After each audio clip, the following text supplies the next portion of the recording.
Classic Record Production YouTube channel tangin chebe vegule tuntu ma hian pu CFLA famta la Roosna Hmeltha kha kanno pante te tanga kan du kha nia ti chuan kumin yutai kona khan top 10 chinning ka ria solo chuan anong cover an sanal maya ka ngai tha thina ni cover ve cha ka ani angin zai thiam lo maila ka du ve shima cover ve sin him shimang cool deuh hlakin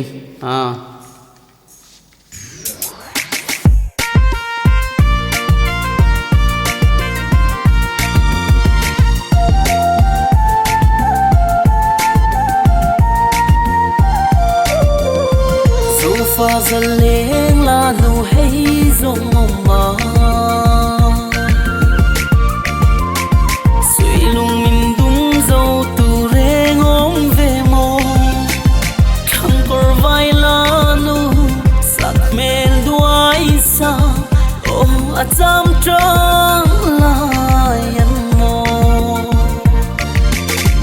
tuari har lo ka ti Roosna o Hmeltha dâu nghe mày mình mong ngày ngã du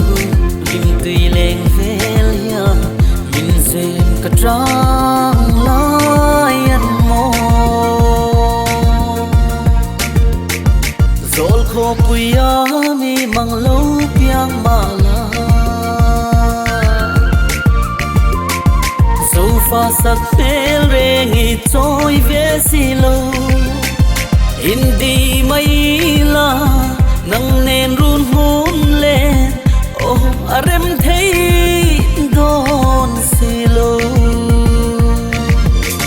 tuari har lo ki Roosna o Hmeltha sui lu dum zo nge mai in mong ngai na zu li tui leng velia min sem ka trang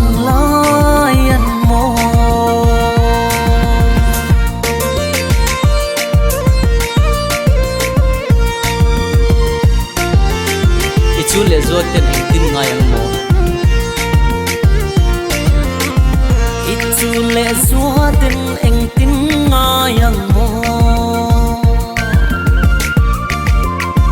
nang nen sui lung kan ro lai ni zong te su lang kan nin zui hi sia se mo to thiam hian ka ring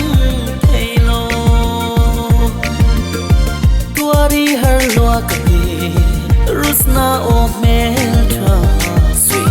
lu dum zo nge mai in mong ngai na zu li tui leng velia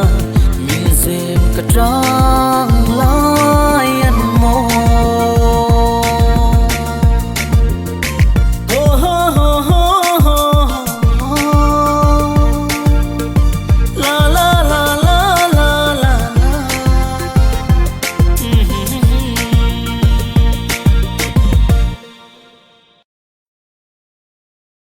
Thank you.